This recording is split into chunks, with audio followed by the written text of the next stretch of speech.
이 소득공제 한도 300을 무려 1,800만 원, 1,500만 원까지 늘릴 수 있는 방법이 있습니다.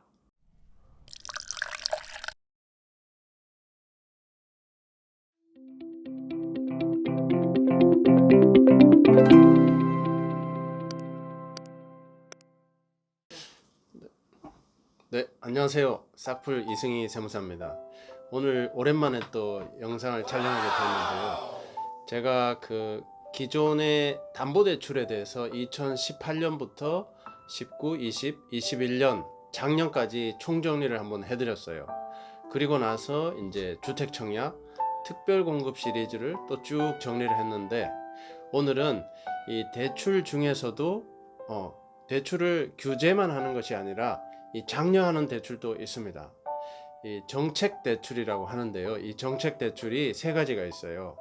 디딤돌 대출, 보금자리론, 그 다음에 적격 대출, 이렇게 세 가지가 있어서 이 내 집 마련을 준비하시는 분들 이렇게 지원해주는 대출도 있다는 거 참고하시고, 자, 이 정책 대출에 보너스가 있는데요. 이 정책 대출은 지원 대출이기 때문에 여러분들 연말 정산 하실 때 소득공제도 됩니다. 소득공제는 이 정책자금 대출, 정책 대출 금액 원금 이자 상환액의 무려 40%를 소득공제를 해줍니다. 1년 동안 원금과 이자 갚은 금액의 무려 40%를 소득공제를 해주고 있습니다. 그런데 이렇게 40% 하니까 금액이 굉장히 커 보이잖아요. 이 소득공제 한도가 이건 너무한 또 거 있습니다. 아니냐고. 한도가 300만 원밖에 안 돼요. 그래서 앞에서 보면 굉장히 좋은 제도인데 제대로 알고 보면은 한도가 있어서 그렇게 또 실효성은 없다, 이렇게 볼 수가 있는데, 또 제가 오늘 해법을 제시해 드리겠습니다. 이 소득공제 한도 300을 무려 1,800만 원, 1,500만 원까지 늘릴 수 있는 방법이 있습니다.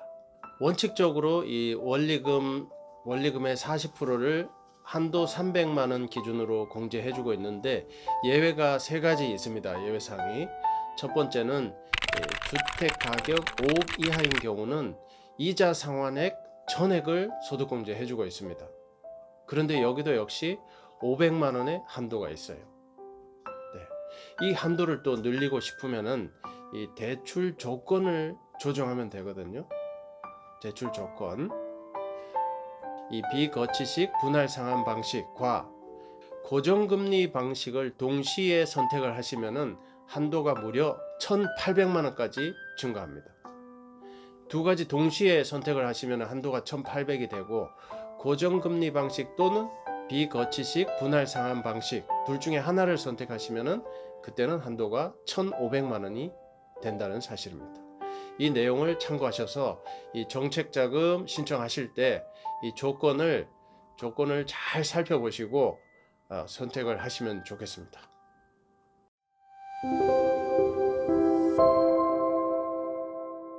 정책 대출 세 가지 중에서 오늘은 디딤돌 대출 총 10가지 포인트로 해서 정리를 해드리도록 하겠습니다. 먼저 신청 대상인데요. 신청 대상은 부부 합산 총 소득 연봉 6천 이하까지만 허용됩니다. 그리고 특공에서도 금수저 특공 제한이 있었는데, 여기서도 금수저 대출 제한이 있습니다. 어디까지나 지원해주는 정책적 배려 대출이기 때문에 금수저 특공은 금수저 대출은 제한하고 있다는 사실도 참고하면 좋겠습니다. 기준은 순자산 기준으로 3.94억 이하인데, 이 내용은 말미에서 좀 더 자세히 설명드리도록 하겠습니다. 두 번째, 신청 시기입니다. 신청 시기는 소유권 이전 등기일로부터 원칙적으로 3개월 이내인데요. 소유권 이전 등기나 입주 예정일 이전에일지라도 신청은 가능하겠습니다. 그리고 두 번째, 대출 금리는 2%대입니다. 2%대. 우대 금리가 있어서 2%대에서도 조금 더 이자율을 줄일 수 있다는 점도 참고하시면 좋겠습니다. 그 다음에 네 번째, 대출 처리 기한인데요. 신청을 해서 승인까지가 최대 40일까지이고요. 승인이 나서 대출이 실행할 때까지가 추가로 30일입니다. 추가로 30일입니다. 그래서 이 대출금을 받을 때까지는 최장 70일 정도 소요될 수 있다는 사실도 참고하면 좋겠습니다. 그 다음 5번째, 대상주택입니다. 대상주택은 기본적으로 주택가격 5억 이하에 전용면적 85제곱미터 이하입니다. 그런데 가족이 없는 미혼 단독세대주의 경우는 금액이 3억 이하이면서 전용은 60제곱미터 이하로 줄어든다는 사실도 참고하면 좋겠습니다. 6번째, 대출 한도입니다. 대출 한도는 기본적으로 LTV 70%가 최대 한도이고요. 금액으로는 정액으로 2억이 최대 한도입니다. 그런데 예외사항이 또 있어서요. 신혼부부 같은 경우는 2억에서 10% 할증해서 최대 2억 2천까지 가능합니다. 그리고 다자녀 가구의 경우는 30% 할증해서 최대 2억 6천까지 가능합니다.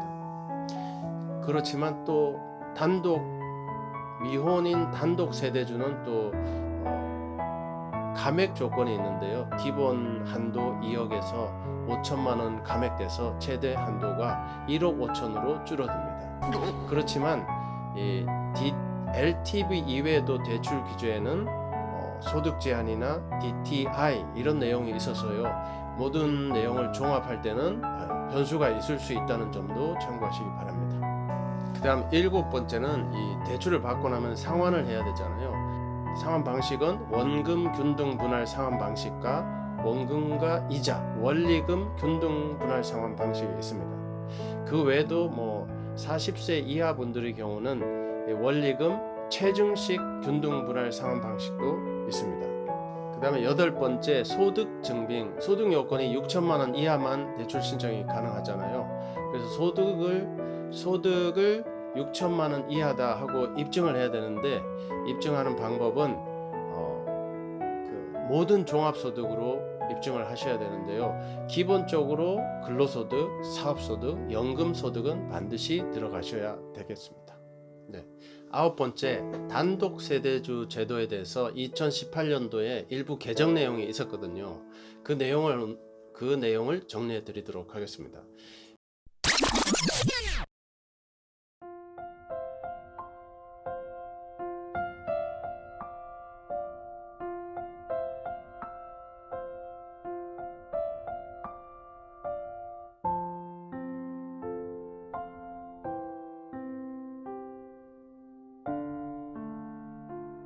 마지막 10번째입니다. 10번째로 이렇게 대출이 실행되고 나면은 사후 관리가 있는데요. 사후 관리 조건은 일단 대출이 실행되고 나면은 한 달 내에 전입 신고를 하셔야 됩니다. 한 달 내에 전입 신고하시고 최소 1년 이상 실거주를 하셔야 됩니다. 만약에 전입 신고하고 1년 이내에 전출한 사실이 확인되면은 그 디딤돌 대출 받은 금액은 즉시 전액을 상환하셔야 되는 그런 부담이 따를 수 있겠습니다.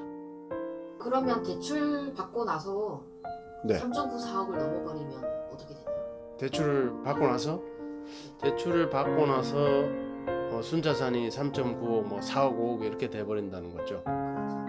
그럴 때는 이 대출을 회수까지는 가지 않고 금리를 올려버리는 제재 조치를 취합니다. 그래서 이 올라간 금액이 1,000만 원까지는 금리를 0.2% 가산을 해버리고 1,000만 원 이상 올라가는 분들은 금리를 2%대에서 그냥 무조건 5% 고정금리로 때려버립니다. 그러니까 5%를 이자를 내고 버텨야 되는 거죠. 디딤돌 대출에 대해서 금리가 5%로 고정금리로 바뀌어버립니다. 이 대출 초과 3.94억 기준 초과로 5% 고정금리가 돼서 너무 억울하다 이런 분들은 그 주관 기관이 허그거든요. 주택도시보증공사 허그에서 하기 때문에 이 부적격 통보를 받은 날로부터 10일 이내에 허그에 이의 신청을 할 수 있습니다. 기금 이든든 사이트나 어플리케이션을 깔아서 증빙 서류를 첨부해서 이의 신청을 할 수 있다는 점도 참고하시면 좋겠습니다. 이상으로 정책 대출 첫 번째 시간 디딤돌 대출에 대해서 총 정리를 해드렸습니다. 다음 시간에는 두 번째 보금자리론에 대해서 또 정리를 해드리도록 하겠습니다. 다음 시간에 보금자리론으로 찾아뵙겠습니다. 감사합니다.